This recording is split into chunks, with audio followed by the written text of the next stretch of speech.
Hello, welcome to my channel, or welcome back. I hope you're all doing well. I'm doing quite well myself, if a little bit exhausted. I had a long day at work today, and then the last 2 days I was working on a film set, which is always so exhausting, very strenuous for me because I'm someone who doesn't really like to be around other people. And it's really long days, like 12 to 14 hours, but it's so rewarding because when you're in this collaborative environment with a lot of competent people and you're all putting your heads down and just working, you can accomplish so much in 2 days that just working on your own, it would take you months to accomplish, maybe, depending on how motivated you are. But it just goes to show how important it is to set aside dedicated time to working on a creative project so that you're able to accomplish something. And the topic for today's video is how to tap into your intuition and move in alignment with your soul's purpose. I think this is something that's very important for us to learn because so many of us struggle with, I don't know what my purpose is, my life feels really meaningless, I don't know what to do. And this feeling of not knowing what to do results in taking actions like scrolling mindlessly on our phones or watching TV or numbing ourselves with drugs and alcohol just because there's this kind of urge of like, I should be doing something, but I don't quite know what.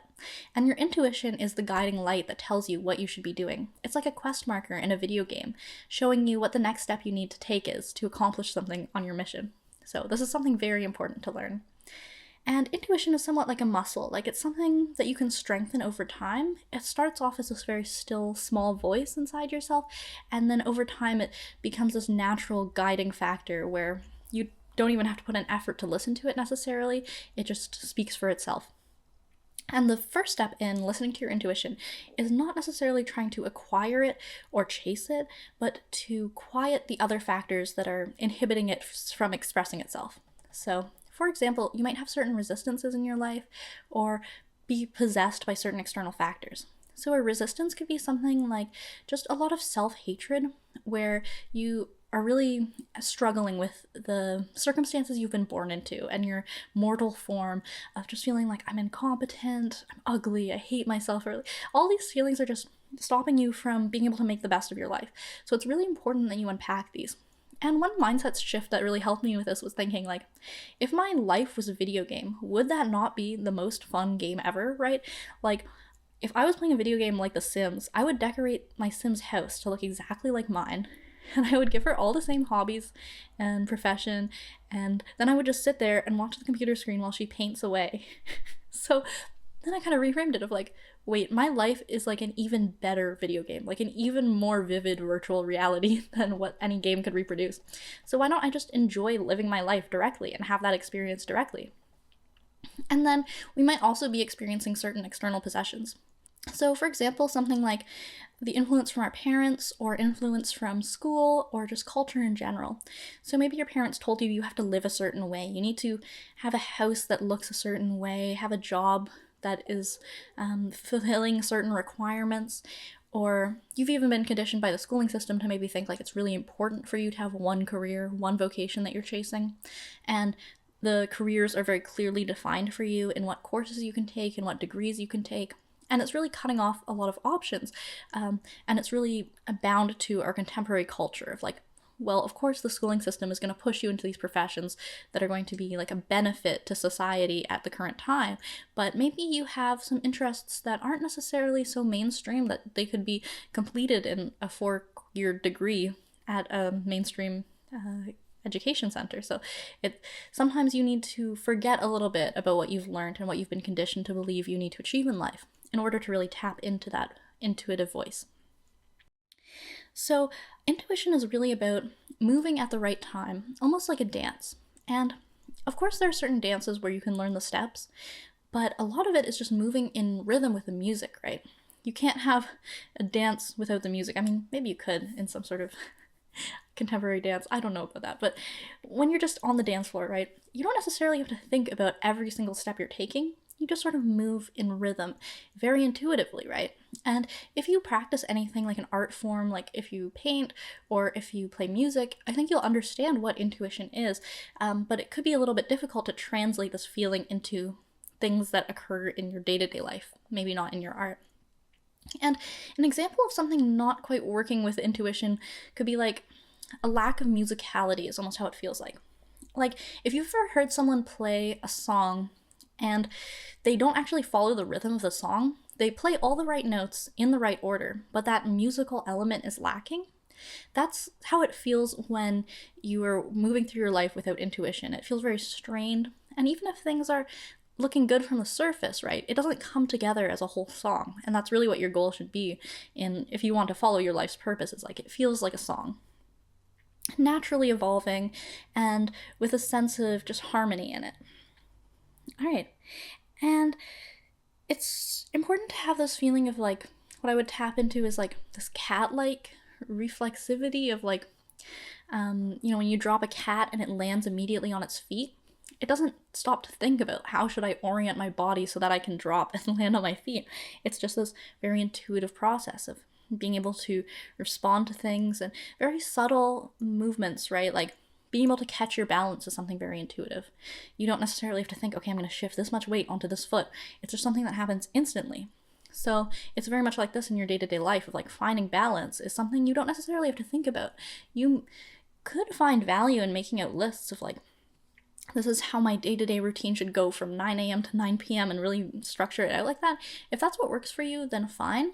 But when it comes to intuition, I think there's a way of finding a natural balance of just knowing like, this is what I need to do right now. I don't necessarily need to say like between 5 to 6 every day I'm doing dishes and cleaning my room, that sort of thing. Like if that works for you, of course, perfect. That works for your mind structure and that's great.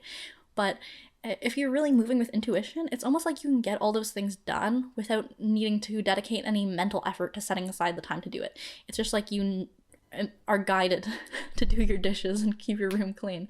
So it's not necessarily something that should be so strenuous. And this really relates to using the right center in your form in order to accomplish a certain goal, right? So if you understand that maybe there's times when you act from the intellect or you're acting from emotion, being able to understand that these things have the right place and the right purpose. So for example, when you're writing something and you're writing with your intellect, it almost feels like you're placing each word very precisely, of like you're always thinking of like, what is the next word I need to say, and like formulating the perfect sentence right.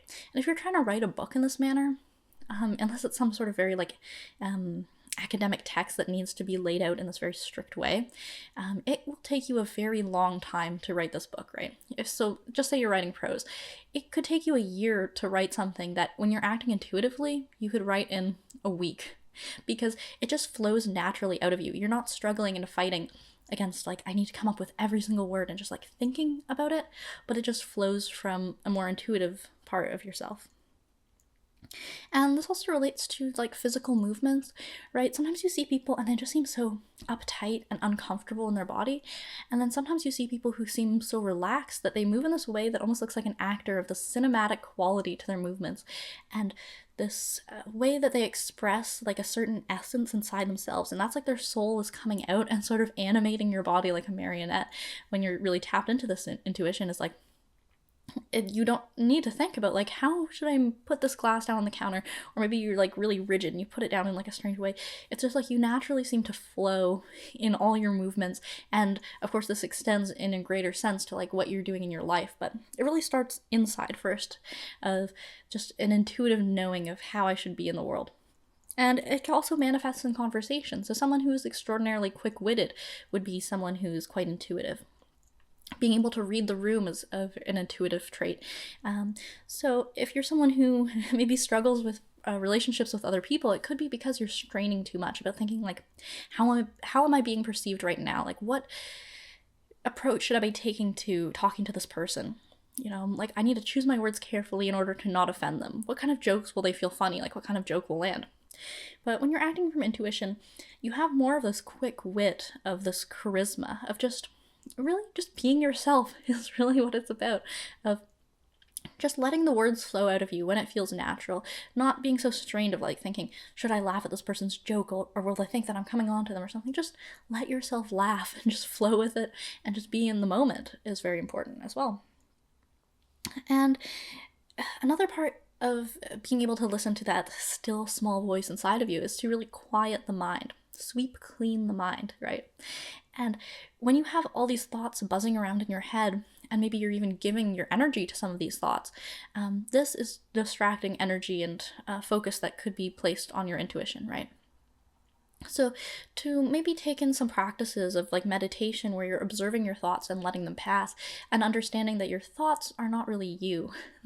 You are the observer of your thoughts. And this is where this intuition comes from, is when you stop letting these thoughts control you and rule your actions, but letting your intuition and letting your soul speak for itself. And sweep clean the mind, right? When you have a mind that's all cluttered with these obligations and worldly entanglements, and you're really thinking about like, oh, all these things that I have to do, this makes it very difficult to listen to your intuition. So it's like really clearing your plate and allowing things to come to you, instead of thinking, okay, I need to chase down all these things, I need to do all these things. Like, things will happen at the right time when you feel guided to do them, right? When it may feel like you're being more organized when you're overloading yourself with all these tasks that you have to do, because it's like, you're being organized. I know making this to-do list with 50 items on it. But really, this is actually cluttering your mind, because then you're giving yourself so many options that you then need to think about and labor over in order to decide, okay, what is the first thing that I need to do? And it's this decision is where you kind of lose your intuition. The intuition simply tells you exactly what you need to do. It doesn't give you a list of 50 things and tells you to pick between them. It just tells you exactly what. And sometimes there is something that you need to do, but it's not quite the right time right now. So when you're not acting from a place of intuition, you might be doing things at the wrong time, and it's just, that shouldn't be your priority, right? Or sometimes it's very important to rest, or it's important to work on a creative project. It's important to go out in the world and do something, or it's important to spend time with yourself. And again, when you're caught up in this decision-making process, then you've lost your intuition, and you're working against the natural factors that would allow for your soul's growth and self-expression. When you act intuitively, then you're coming back to that place of understanding what is the best thing that I could do right now, or just like the right thing, right? You're feeling guided to do something. And in that sense, it's always the right thing when you're being led by your intuition, because I think you'll notice that if you start to act from your intuition long term, you'll be able to put it together maybe retroactively, of understanding like, it's so good that I listened to that voice, because all these things that came out of that action that I felt inspired to take at the moment were just the absolute right thing for me. Whereas when you're acting from this place of like making decisions and really laboring over things, I think that's when you'll start to realize like, oh, that was a really not the best decision for me to make, and I kind of got myself into a bit of a hole. I wasted a lot of time doing that, and it just wasn't right for me. But the intuition always knows what's right, because it is guiding you down your soul's path. And when it comes to, again, to sweep clean the mind, having a clean space around you will also help with this. And this can be something difficult, like I mentioned. It's this eternal struggle of trying to keep your environment, both mental and physical, clean. But it can just be overwhelming when your physical environment is quite messy and distracting, right? Because if you walk into a messy room, it's almost like your mind is immediately inundated with this feeling of just chaos and stress that really distracts you from your intuition. And cleaning in itself is a practice that can help you to clear your thoughts, but when it's done very intentionally, right? I know it's tempting to put on some loud music and all that sort of thing when you're cleaning, and just like, I don't want to think about this because it's something I don't enjoy. But when you really take the time to be very gentle when it comes to this process of like putting things in its right place and polishing objects to a very clean external appearance, in the sense it also does an internal work on you, where things internally are being put in their place and things are being dusted off inside your mind and in your heart. So overall, I feel like the benefits of acting intuitively are just abundant, right? If you have this feeling of meaninglessness, purposelessness, or just feeling really confused or not understanding what you should be doing with yourself at this present moment, listening to your intuition will guide you. And it's in different cultures you might place this this voice on different figures, like whether it's internal or maybe you say it's God, but even then, like, God is still internal in a sense. So it's like this guiding hand coming down from above that really directs you, and you can't ever have a feeling of doubt when it comes to your intuition, because you know that this is something that is helping you fulfill your soul's purpose. And when it comes to your soul's purpose, it might not be something that's immediately apparent to you. Like, it's not something that is necessarily destination oriented per se. Like, it's not necessarily like, I could say right now, okay, my soul's purpose is to get to this point in my career and write 5 books. And then one of these 5 books is going to be a book that is really definitive in my field and really establishes me historically and makes some great connections and changes people's lives. Like, you won't know that from the beginning, but your intuition, your higher self, already knows this in a sense.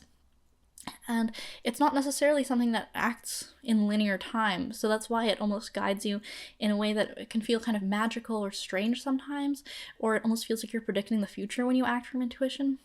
Because again, like, it's almost like these things are predetermined in a sense, and your intuition is just guiding you down the pathway that you need to get to this point with the least suffering involved. Alright, well, I hope this video was somewhat helpful to you, and if you have any stories about times you followed your intuition or the benefits of following your intuition, please feel free to share them in the comments. And I hope you enjoyed watching. Thank you so much, and I hope to see you in the next one.